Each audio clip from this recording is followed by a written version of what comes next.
Bueno, bienvenidos a este espacio con el pastor Aló, Darío no estoy Silva en vivo, ¿cierto? Silva. Tenemos Ah, acá ok. al presidente, Mapi, al ¿me senior escuchas? pastor de nuestra iglesia. Es un honor poder contar con el pastor Darío, que viene a simplemente contarnos un poquito de cómo empezó todo esto, cómo pensó la iglesia, cómo fue que Dios le habló y qué chévere tenerte en la conferencia, abuelo. ¿Cómo te sientes? No, me siento muy bien, gracias a Dios, pero está suficientemente explicado en todos los libros que han escarbado en estos días, todo lo que me vuelven a preguntar. Sin embargo, pues trataré de ser muy conciso porque esta no es época para grandes disertaciones. ¿Y cómo fue ese momento cuando Dios te empezó a mostrar la iglesia integral? ¿Cómo fue ese momento cuando empezaste a recibir la revelación de Dios? ¿Cómo recordar un poquito ese momento? No, estábamos en un periodo de ayuno y oración a ver qué pasaba con mi vida. Seguía en los medios de comunicación todavía y teníamos un pequeño grupo de oración en casa. Y una madrugada me levanté a orar dentro de ese periodo de ayuno para la decisión que debía tomar. Y claramente el Señor me llevó al texto que inspiró la formación de la Iglesia Integral. Cuando termina el Sermón del Monte, Constitución Nacional del Reino de los Cielos. El que oye mis palabras y las practica, edifica su casa sobre la roca. El que las oye y no las practica, pues ese edifica su casa sobre la arena. No creo que necesite muchas explicaciones. Y el Espíritu Santo lo que me decía, estoy aburrido de sistemas religiosos, lentos, llenos de legalismos, llenos de requisitos, que a nadie salvan y a nadie regeneran. Yo lo que creo es que mis palabras se pongan en acción, que la vida de la gente realmente cambie por el poder de esa palabra, porque la Biblia es el manual del fabricante. Y entonces Él nos fabricó a nosotros, pero dio un manual. Si manejamos ese producto que es el hombre conforme al manual del fabricante, las cosas salen bien. Si no, pues saldrán mal. Y ahí fue donde empezamos a orar, porque finalmente a través de revelación de siervos de Dios que viajaban del exterior, de mucha gente orando, había que montar una iglesia. Claro. Y con 72 personas, el 1 de septiembre de 1987 se fundó Casa sobre la Roca, Iglesia Cristiana Integral. Ahora bien, ¿por qué integral? En ese momento las divisiones en el cristianismo eran tremendas, pero había los dos grandes sectores de siempre, los bíblicos y los pentecostales. Los que solo la Biblia y los que solo el Espíritu. Y el Señor me reveló claramente lo que he repetido tantas veces, que la Biblia no es sin el Espíritu y el Espíritu no actúa sin la Biblia, porque los dos se comprometen. Eso pues es parte de la naturaleza de Dios. La palabra es Jesucristo y el Espíritu se mueve a través de la palabra. Y entonces en esa época había los que decían, no, eso no hay necesidad, pero ese tantos versículos, hay que dejar operar al Espíritu Santo. Un pentecostalismo a ultranza. Y había también los que se la pasaban en la punto, en el punto, en la J, en la I de la palabra, pero cero Espíritu Santo. Y el Señor dijo claramente, tiene que ser la palabra y el Espíritu y la palabra, porque la iglesia primitiva fue así, porque la iglesia verdadera es así. Recuerdo que se hablaba de que o se era bíblico o se era pentecostal, pero no se saludaban unos a otros. Había incluso Uy, rencillas no. por las discusiones doctrinarias. Y entonces fue cuando yo empecé a sentir que la Biblia es nada más y nada menos que los rieles y el Espíritu Santo es el tren. Que el tren solo puede andar sobre los rieles y que los rieles no sirven para nada sin el tren. Que la Biblia es la chimenea y el Espíritu Santo es el fuego. Que la chimenea sin fuego no calienta a nadie, pero que el fuego por fuera de la chimenea te incendia la casa. Entonces el Señor me decía es casa sobre la roca, iglesia cristiana integral, tiene que ser bautista con acelerador y pentecostal con freno, para No, hablar pues de las buenísimo. dos grandes corrientes que había. Y entonces meta el tren sobre los rieles y ponga el fuego dentro de la chimenea. Es lo que hemos estado procurando hacer. No, buenísimo. Y yo creo que ahí nos das un tesis muy fuerte de lo que es la iglesia integral. Y creo que son cosas que toca repetirlas y repetirlas para que nunca las olvidemos. Y quiero pues preguntarte un poquito cómo empezó esa iglesia, esos primeros años. Obviamente la primera reunión con 72 personas, pero ¿cómo fueron esos primeros domingos, esos primeros 3, 5 años, empezando la iglesia con Esther Lu? Como para que nos cuentes un poquito de la historia. No, pues inmediatamente comenzó a llegar mucha gente, sobre todo por curiosidad. El famoso periodista a quien muchos odiaban, a quien otros aplaudían, había dejado todo eso y había montado una iglesia cristiana. Por supuesto, la Constitución Nacional de Colombia decía, este es un país católico, apostólico y romano. Era confesional. Y en las clases medias, profesionales y altas, era muy difícil llevar el mensaje del evangelio. Estaban sobre todo en las áreas marginales de la sociedad. Y había también una especie de lucha de clases. Los ricos son católicos y los pobres son evangélicos. ¡Qué tontería tan grande! Y empezaron a llegar personas de clase media, profesionales y altas a las iglesias. Yo conté con el respaldo de todos, absolutamente todos los pastores reconocidos de la época. Y había hecho mis cursos a través de Campus Crusade, que Dios bendiga la memoria de Bill, porque él fue el que inspiró que se llevara a esa clase de personas el evangelio. Pero bueno, me parece que eso hace parte de algo que no viene al caso. Entonces, también es integral en el sentido de que los arminianos y los calvinistas estaban enfrentados. El arminiano, cada vez que peco, me voy para el infierno. El calvinista, no importa lo que haga, si soy salvo, y si soy perdido, soy perdido. Y me dijo el Señor, no, Señor, así no es, así no es. La salvación no se pierde, lo importante es tenerla. Si la tienes, no la pierdes, pero la tienes o eres solo un simpatizante. Y la predestinación no es exactamente para salvación o para condenación. La predestinación es para servicio, es predestinado para otra cosa, porque dice, en su conocimiento previo de lo que la persona iba a hacer, es que Dios la predestina. Pero no me pongo a dar clases porque no salimos a ninguna parte con eso. Y claro, en el contexto en el que empezó la iglesia era complejo, pero lo pudieron sacar adelante y la obra que Dios ha hecho en estos más de 30 años. Y bueno, hemos estado trabajando desde el año pasado, que fue el año de visión integral. Hemos estado trabajando en el propósito, visión, misión y valores de la iglesia, que es lo que queremos presentarles a nuestro liderazgo, que son todos ustedes. Y bueno, muchos de ustedes están preguntando cuál es el propósito de la iglesia, y lo que acordamos con el presbiterio y con el pastor Darío es este propósito, que es facilitar el encuentro de las personas con Dios. Facilitar el encuentro de las personas con Dios. ¿Por qué crees que este es el propósito de nuestra iglesia? Porque lo que pasa es que en las puertas de los templos cristianos lo que hay son obstaculizadores. Personas que hacen lo que sucedió con el ciego de Betsaida.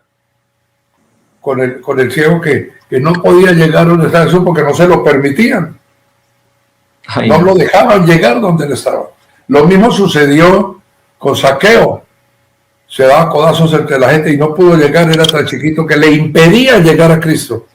Y en esa época la cosa era difícil, era muy complicado llegar a Cristo. Había muchísimos requisitos para poder ser cristiano. Y el cristianismo no es para obstaculizar, es para facilitar. Eso no significa dar concesiones al mundo, de ninguna manera. Pero debemos entender que no hay una cultura cristiana, sino una doctrina cristiana para todas las culturas. Y la cultura va cambiando, pero el evangelio permanece. La ortodoxia cristiana nunca será cambiada, pero cambian los métodos de transmisión como cambia la cultura.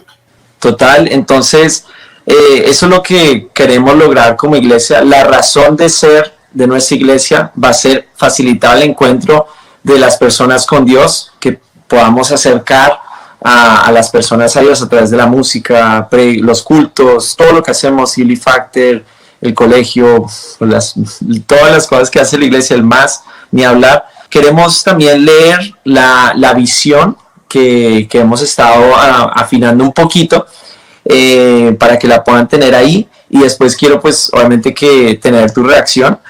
Y la visión que clarifica de nuestra iglesia es: somos una iglesia cristiana que busca ser un instrumento de Dios en Colombia y el mundo de habla hispana, para restaurar moral y espiritualmente la sociedad. Seremos el mayor referente de la teología integral, siendo clásicos en nuestra raíz, contemporáneos en nuestra acción y vanguardistas en nuestra visión. Entonces, ¿qué piensas sobre la visión de la iglesia que acabo de leer? Es exactamente lo que el Señor dijo.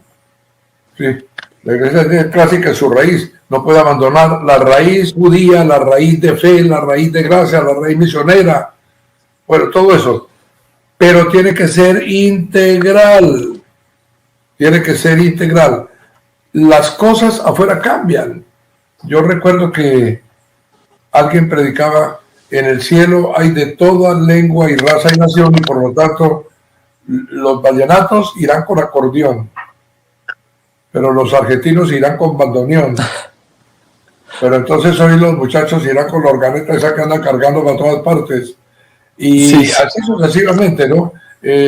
Cada uno con su estilo puede entender. No es la cultura, es la teología. Y no se trata de adaptar la teología a la cultura, sino de utilizar la cultura para que la teología interprete la sociedad. ¿Cómo piensa usted que haría Pablo hoy? ¿Mandar pergaminos en barcos?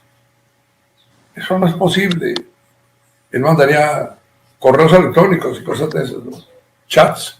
Y haría Zoom. Sí, Zoom. Pablo sería experto en eso, me imagino.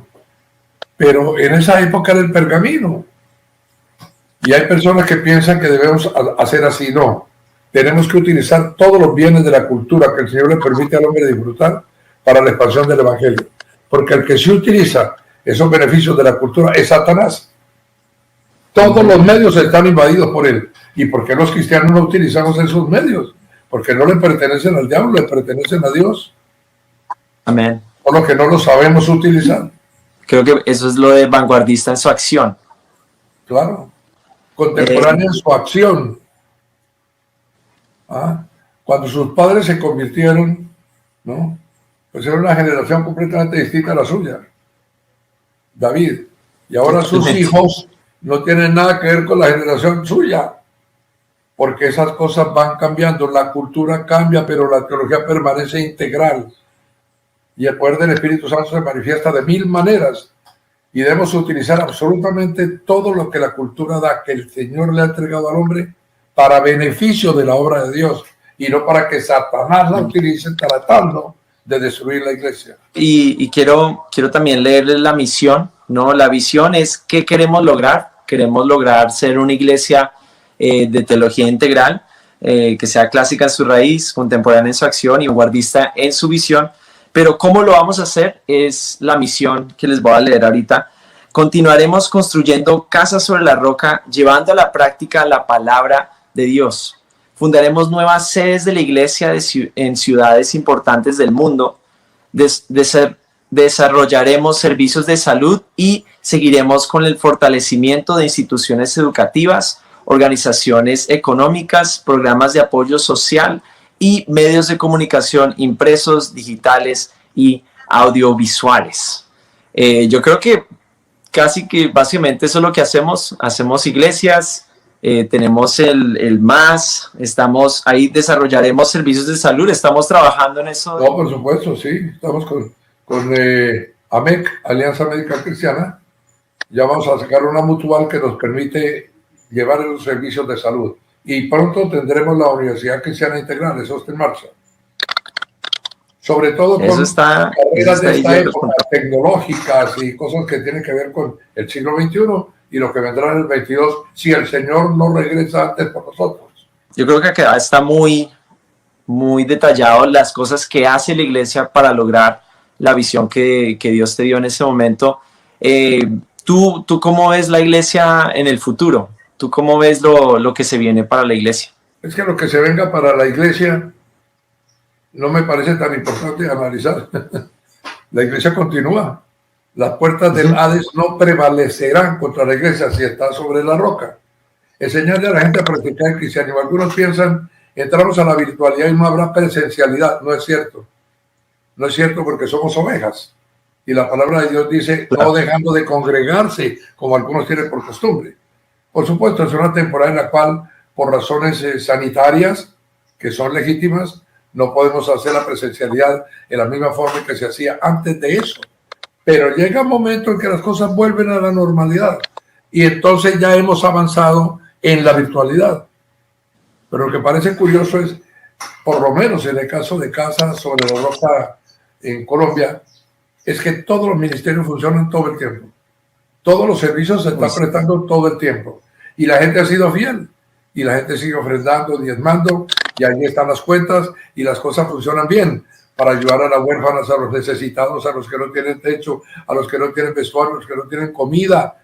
Y sobre todo para las residencias de niñas, donde se han levantado ya más de 50 profesionales y donde sigue adelante la obra que un día en el corazón de su abuela, mi amada Esther Lucía, puso el Espíritu Santo de Dios. De manera que con lo que hemos avanzado, mejoraremos servicios.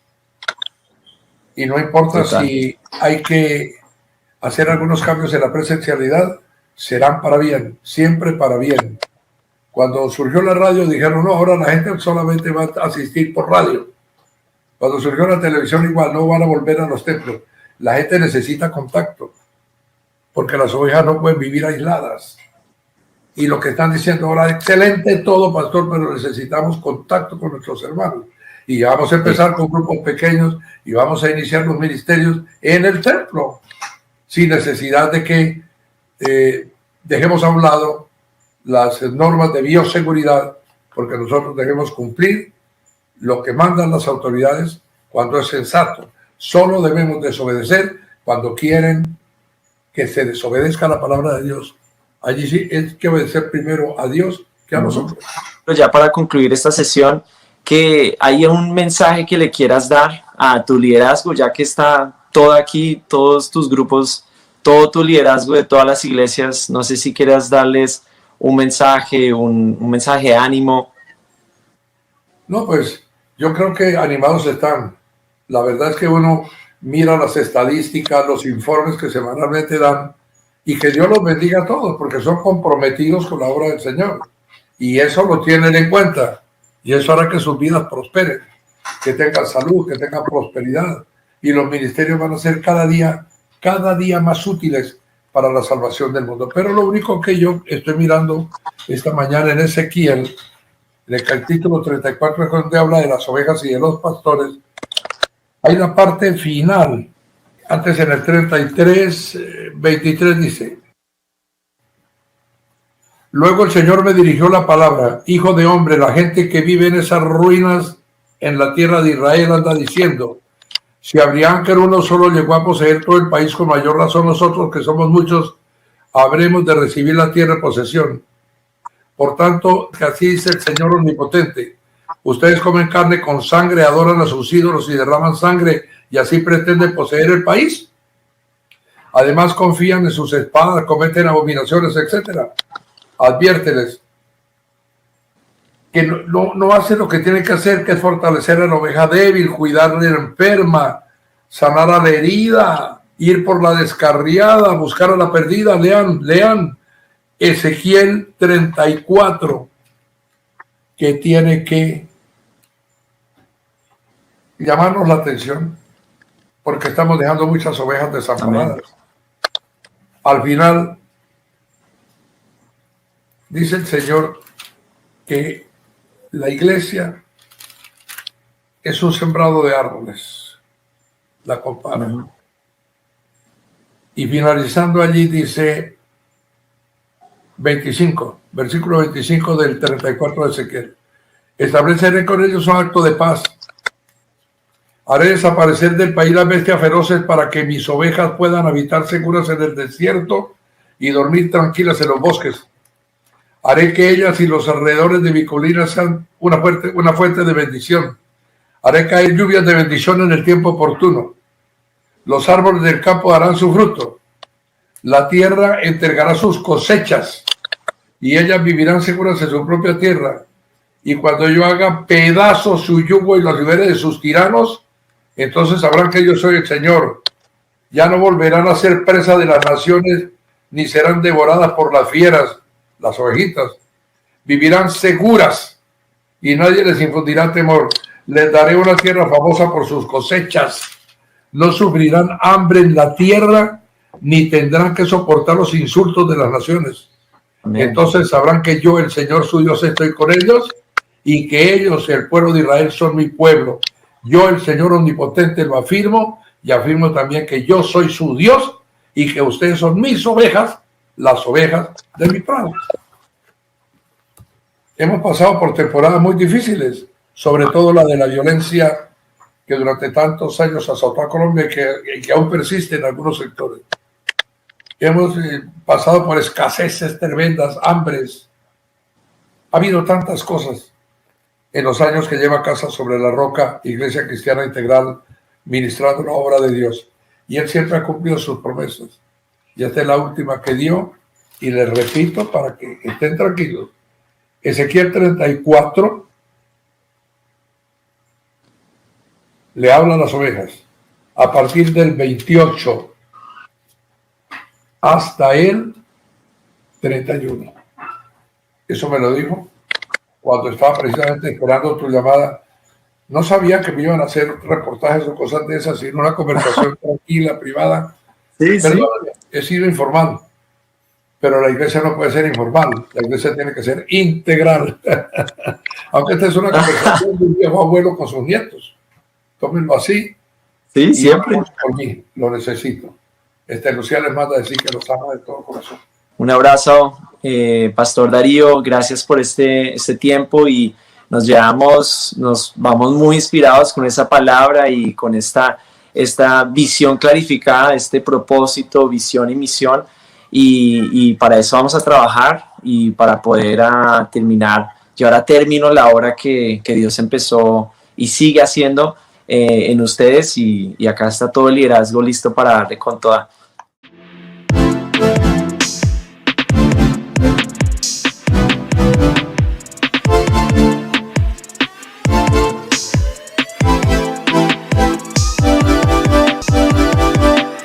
Bueno, chicos, estamos de vuelta con el pastor Darío Silva, el pastor presidente de Casa sobre la Roca. Lo tenemos acá unos minutos más para este segundo día. Y bueno, la pregunta de hoy, que estamos recibiendo toda esta visión, estamos recibiendo todo este propósito, toda esta misión, también los valores que vimos con el panel de ayer, pero queremos simplemente ahora cómo vamos a llevar esta visión a la acción.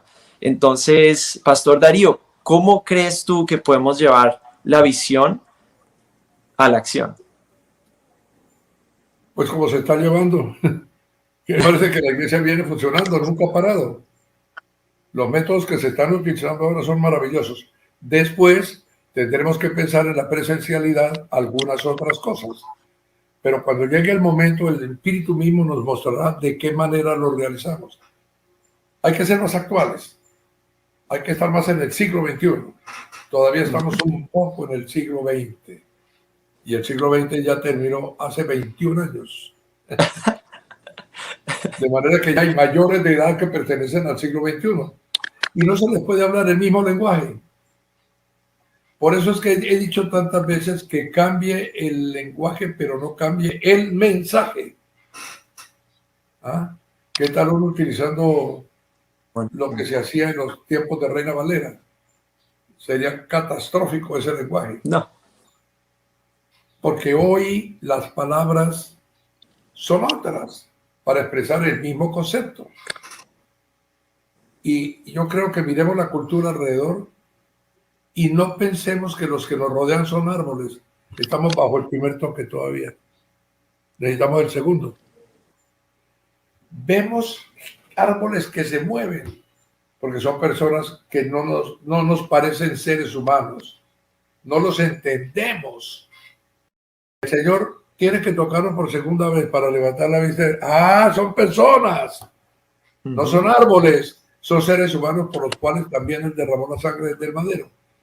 Amén. Y en lugar de criticarlos y de incomprenderlos, debemos acercarnos a ellos para llevarles el abono del Evangelio y que empiecen a crecer con la vida eterna. Y por supuesto no lo mostramos modernidad no existe, no estamos en la hipermodernidad.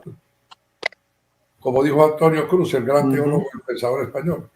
Y debemos utilizar todo lo que hay hoy para llevar el mensaje de salvación.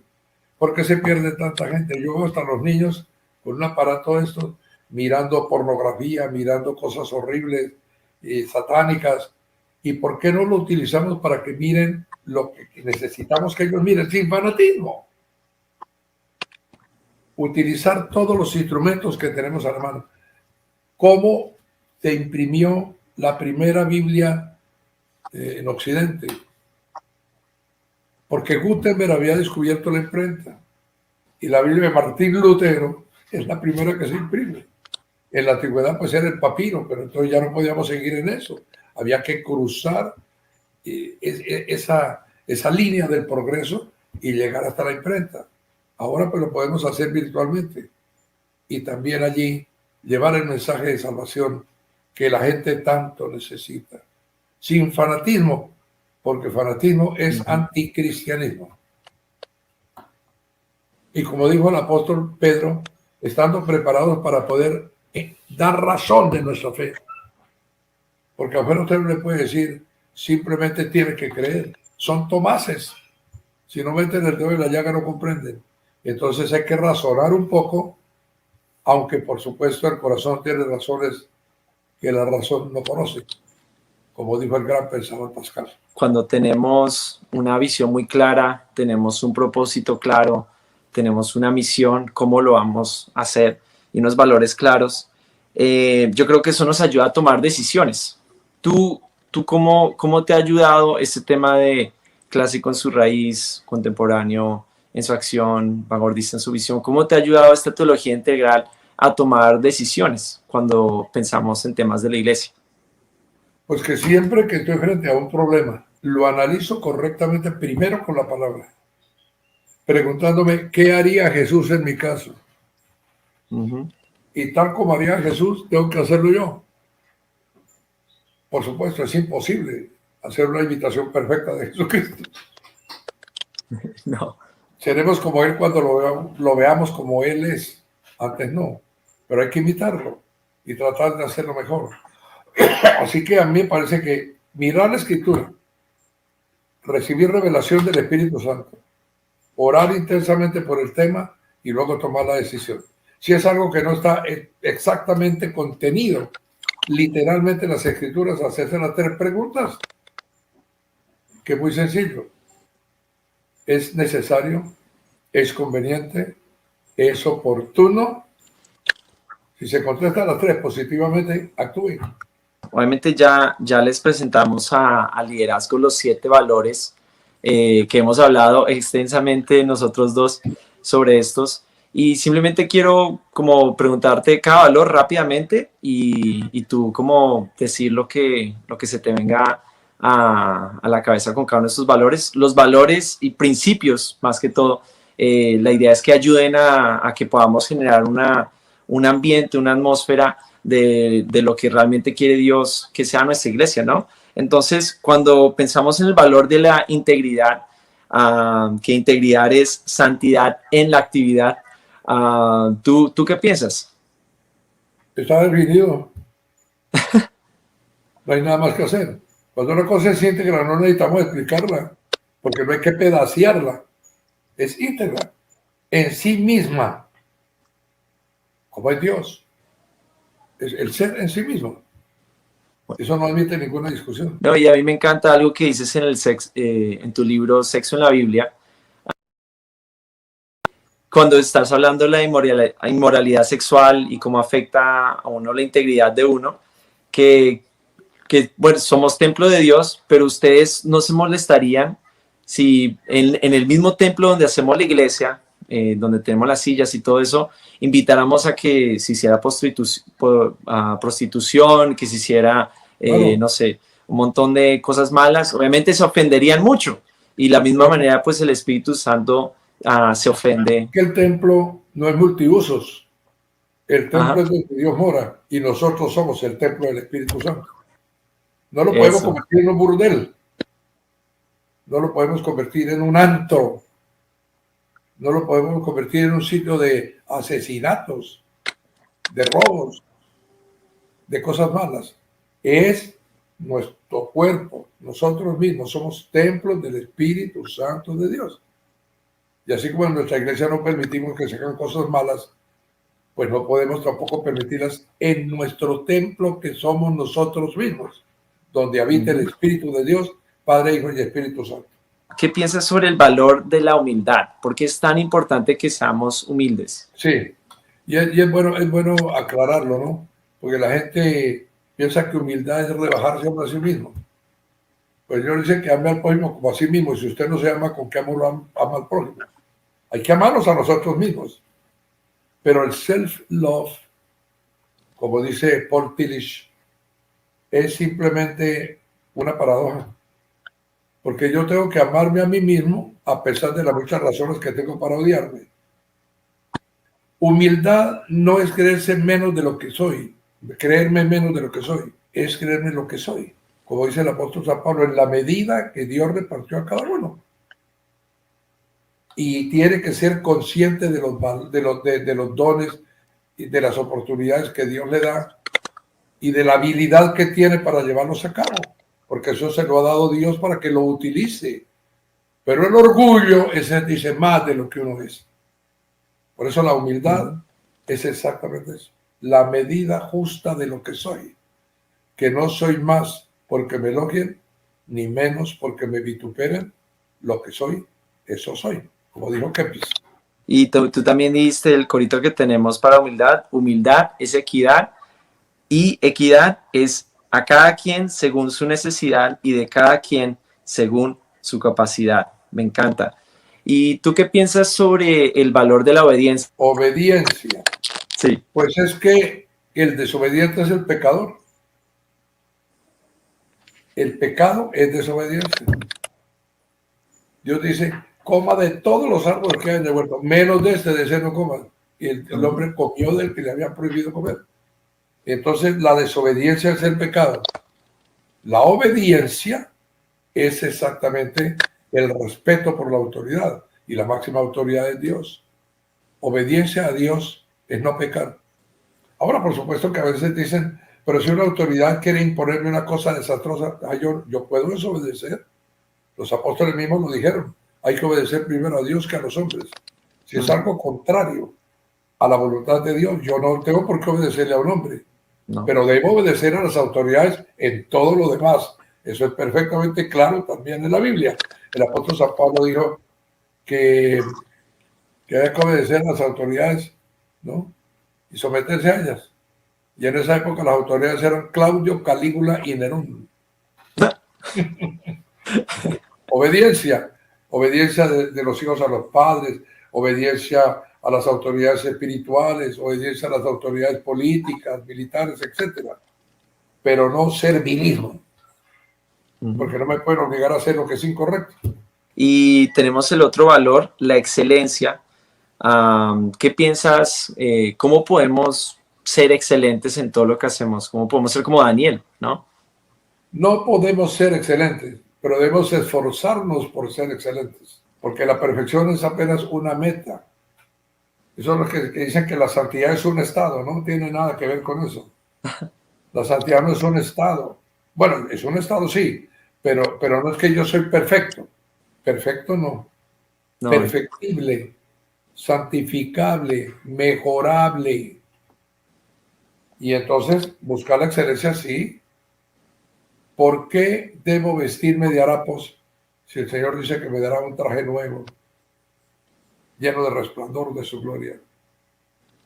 ¿Por qué tengo que comer desechos alimenticios si el Señor nos da comida gourmet todos los días?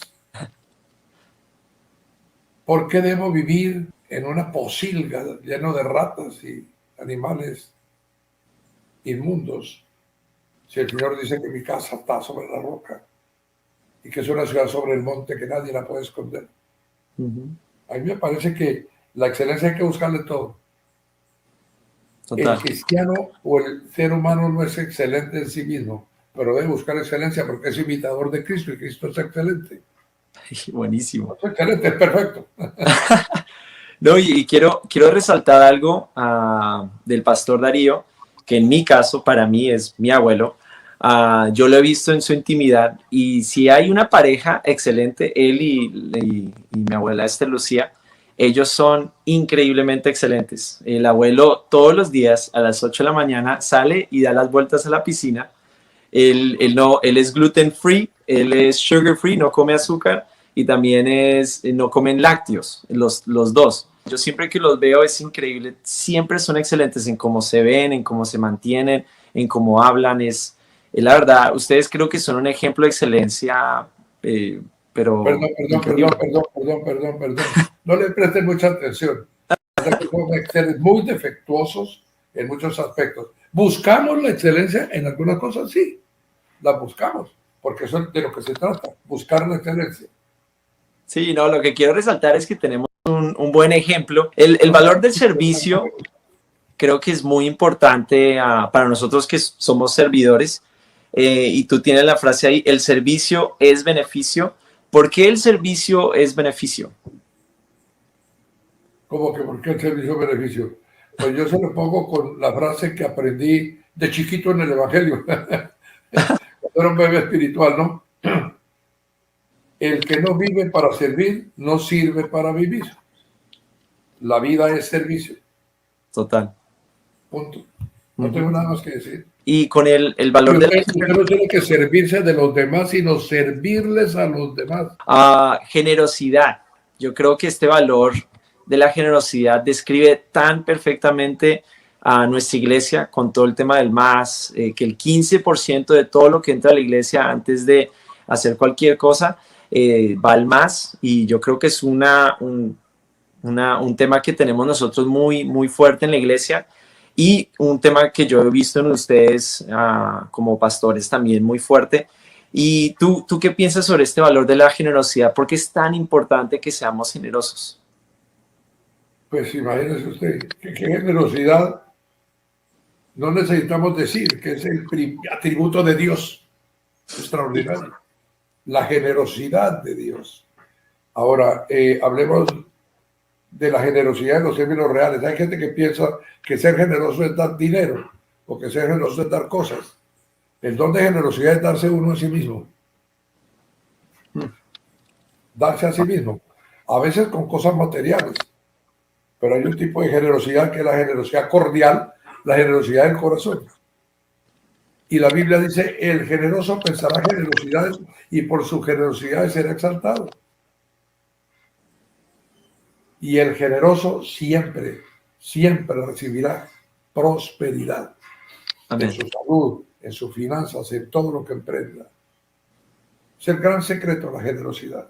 No, y yo creo que algo que personalmente a mí en la pandemia me ha impulsado mucho más Dios a ser generoso, y los milagros que pasan cuando uno le cree a Dios y uno es generoso después de los diezmos y ofrendas, también a mirar a ver cómo uno puede hacer una llamada para orar por alguien, cómo uno puede mandarle un domicilio, hacer diferentes cosas prácticas, como uno puede ser generoso, y Dios lo usa un montón.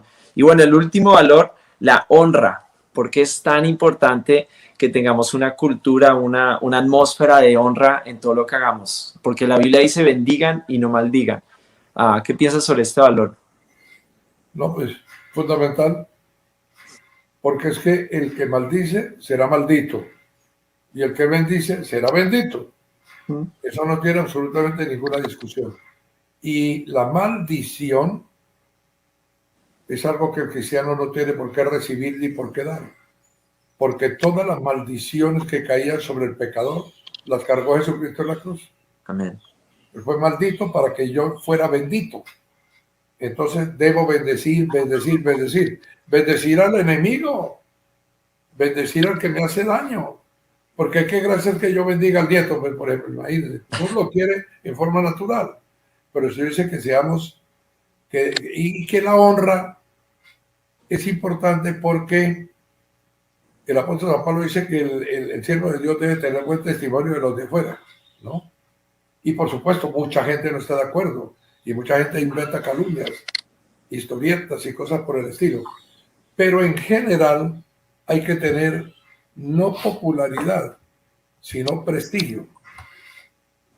Pero la popularidad la puede tener cualquier loco que hace cosas aparatosas por televisión para ganarse TikToks. claro, pero eso no es. Se trata es no de popularidad, sino de prestigio. Aunque no estén de acuerdo con uno, ¿no? Hombre, no, esa gente, mire, tiene buena obra, o esa gente, en todo caso, no está respondiendo mal cuando le hacen mal, sino que responde bien cuando le hacen bien. Y yo sí creo que la honra es mejor que la vida, porque la vida sin honra no vale nada. Y todos seremos objeto de infamias. Pero nosotros podemos estar seguros que si permanecemos sobre la roca y bajo la cruz, el Señor mismo es nuestro abogado defensor. Pastor Darío, queríamos terminar con este valor para también decir que es súper importante que bendigamos, ¿no? La Biblia dice que la muerte y la vida están en la lengua, entonces construyamos vida a través de nuestras palabras en vez de traer muerte a las personas. Queremos obviamente honrarlos a ustedes por todo lo que han hecho estos ya 33 años en la iglesia. El pastor Darío y Esther Lu han estado ahí en los altos y bajos, han tenido que ir a Estados Unidos a volver. Ha sido toda una aventura y toda una trayectoria, pero ellos, gracias por siempre estar ahí, siempre estar firmes, siempre estar escuchando lo que Dios les mandaba hacer. Pero más que todo, gracias, lo que yo veo en ustedes es una pareja humilde, una pareja que sigue con visión, sigue soñando por más de Dios. Y nos retan, a mí personalmente me retan un montón y sé que a todo nuestro liderazgo de Casa Sobre la Roca nos retan a ir por más y gracias. Nos encanta que ustedes estén en la cabeza de esa iglesia y es un honor para todos nosotros servir lo que hace tantos años Dios les encomendó a ustedes y poder seguir construyendo a la obra que Dios les puso en su corazón. Los amamos un montón y gracias por todo lo que hacen. Bueno, perdón, estoy recordando a Spurgeon, que cuando un tipo vino y lo elogió, usted, doctor Spurgeon, tal cosa, tal otra, digo, ¿sabe? El diablo me dijo lo mismo esta mañana. Agradezco mucho, pero realmente no es para tanto. Hay que recordar siempre otro de los coritos de Casarroja. El Señor es mi pastor, el pastor no es Amén. Mi Señor. Y yo sí les quiero pedir perdón humildemente, y soy vocero de esta Lucía, porque nosotros somos seres humanos, cometemos equivocaciones, pero la obra sigue adelante porque el Señor la perfecciona. Y si contamos con un liderazgo como el que ustedes forman, seguramente que cada día veremos más fruto en el huerto del Señor. Gracias, se les quiere un montón y gracias, Pastor Darío, por estar con nosotros. Bendiciones a todos y a todas para que no haya discriminación.